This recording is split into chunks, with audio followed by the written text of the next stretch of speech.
चमार शब्द कोई गाली नहीं है बल्कि गर्व है। भारत की मिट्टी में बसी एक ऐसी कहानी है जो सदियों से चली आ रही है, लेकिन इसे अक्सर अनसुना कर दिया गया।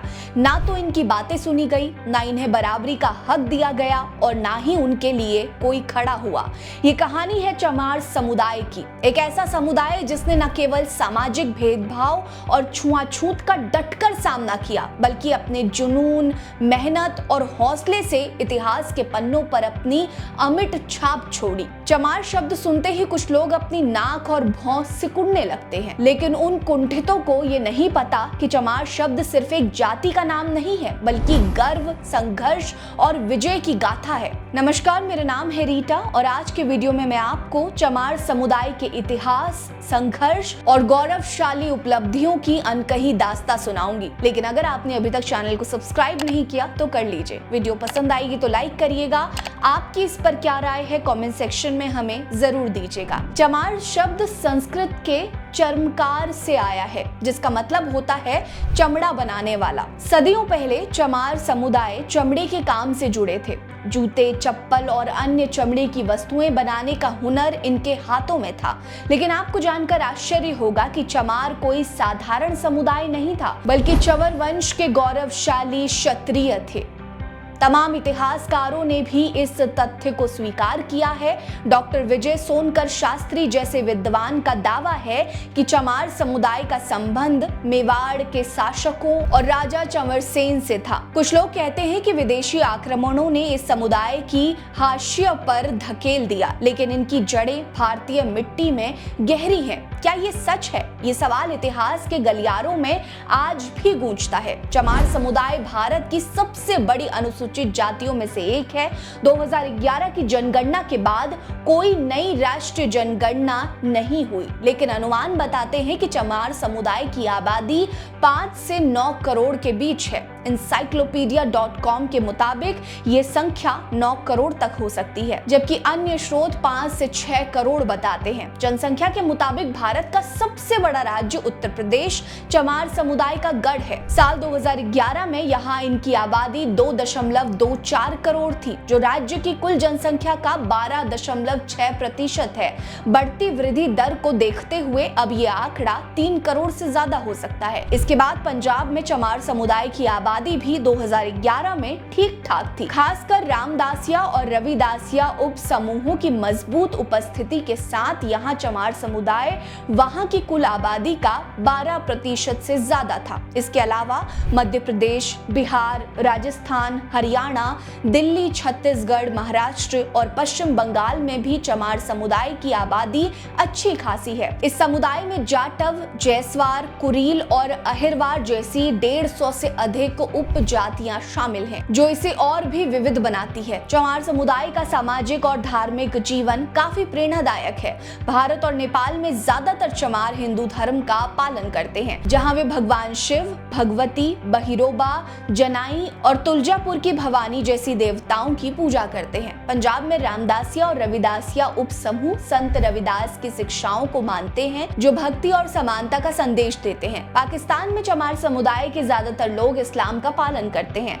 चमार समुदाय में सामाजिक रीति रिवाज भी अनोखे हैं। विधवा विवाह को मान्यता दी जाती है और उनकी पंचायतें सामाजिक धार्मिक मामलों को सुलझाने में अहम भूमिका निभाती है।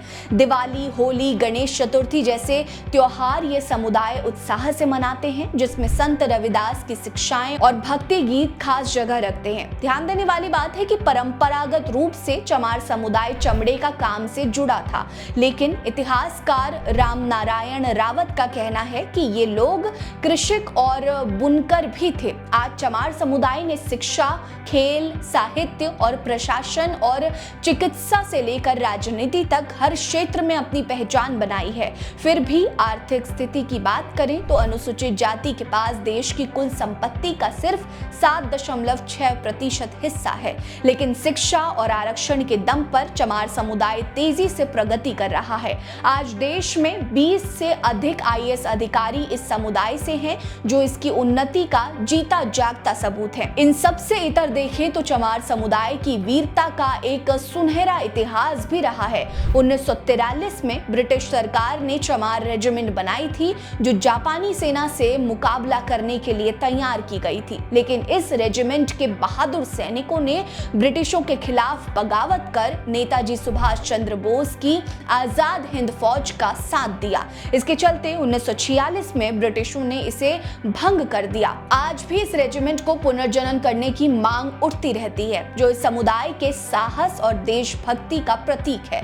बावजूद इसके चमार समुदाय ने सदियों से न सिर्फ संघर्ष किया, बल्कि अपनी मेहनत से दुनिया को प्रेरित भी किया है। भक्ति आंदोलन के महान संत रविदास जी चमार समुदाय से ही थे, जिन्होंने मानव समाज को समानता और भक्ति का संदेश दिया। भारत के पहले दलित उप प्रधानमंत्री बाबू जगजीवन राम भी इसी समाज से थे, जिन्होंने दलित अधिकारों के लिए आजीवन संघर्ष किया। पिछड़ों और दलितों को राजनीतिक ताकत देने वाले बहुजन समाज पार्टी के संस्थापक काशीराम जी भी इसी समुदाय से थे। अपनी बुद्धिमता से इतिहास रचने वाली लोकसभा की पहली दलित महिला स्पीकर मीरा कुमारी भी चमार समुदाय से ही हैं। इसके अलावा दलित राजनीति को नई ऊंचाइयों पर ले जाने वाली मायावती को कौन नहीं जानता। मायावती भी इसी समुदाय से आती हैं। चमार शब्द को अक्सर अपमानजनक रूप से इस्तेमाल किया जाता है, जिसके चलते सुप्रीम कोर्ट ने इसे जातिवादी गाली माना है। अनुसूचित जाति और जनजाति अत्याचार निवारण अधिनियम 1979 के तहत इसका गलत इस्तेमाल कानूनी अपराध है, लेकिन चमार समुदाय के लिए ये शब्द गर्व का प्रतीक है। जैसा कि चमार स्टूडियो के संस्थापक सुधीर राजभर ने कहा है कि चमार कोई गाली नहीं है, बल्कि हमारे लिए गर्व का शब्द है। आपको बता दें कि चमार समुदाय आज सिर्फ चमड़े के काम तक सीमित नहीं है। शिक्षा और आरक्षण ने इस समुदाय को कई ऊंचाइयों तक पहुंचाया है और नई उड़ान भी दी है। चाहे वो अम्बेडकरवादी आंदोलन में रीढ़ की हड्डी बनकर उभरना हो या खेल, साहित्य और प्रशासन में नाम कमाना, चमार समुदाय हर कदम पर अपनी ताकत दिखा रहा है। डॉक्टर भीमराव अंबेडकर के विचारों से प्रेरित होकर यह समुदाय सामाजिक बराबरी की लड़ाई में सबसे आगे है। चमार समुदाय की कहानी सिर्फ संघर्ष की नहीं, बल्कि उनकी जीत की कहानी भी है। सदियों की उपेक्षा और भेदभाव के बावजूद इस समुदाय ने अपनी मेहनत, हिम्मत और बुद्धिमता से नई मिसालें कायम की। चाहे वो चमार रेजिमेंट की वीरता हो, संत रविदास जी की भक्ति हो या मायावती और कांशीराम की राजनीतिक ताकत हो, चमार समुदाय ने साबित किया है कि वे किसी से कम नहीं है। आज ये समुदाय नई ऊंचाइयों को छू रहा है और उनकी कहानी हर उस इंसान के लिए प्रेरणा है जो अपने सपनों के लिए लड़ना चाहता है। चमार समुदाय की ये कहानी आपको कैसी लगी, कमेंट सेक्शन में हमें जरूर बताएं। बने रहिए हमारे साथ। नमस्कार।